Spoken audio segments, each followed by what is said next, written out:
And Kenya is set to increase the number of skilled labor to the Kingdom of Saudi Arabia in addition to the 210,000 majority unskilled in Saudi. This is according to the Cabinet Secretary for Labor and Social Protection, Florence Bore, who has also said that the government is working on reducing private recruitment agencies and stamping out brokers in efforts to eradicate job syndicate.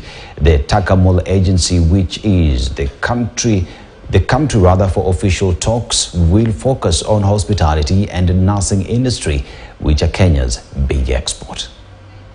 Kenyans who have trained in medicine, nursing, engineering, architecture, agriculture, banking, teaching, transportation, and we also have skilled artisans that can be able to work in the construction sites in the Kingdom of Saudi. We are working towards integrating our system known as the near aims into the Muslim-led system so that we can work together even better.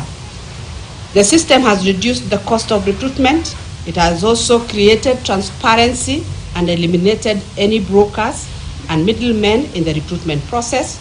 So through this system, we are able to trace the journey of a migrant worker, right from when we identify them from here until the process is done, until they are sent to your country for work. You've selected a Kenyan worker, a domestic worker, because of reputation that they don't run away.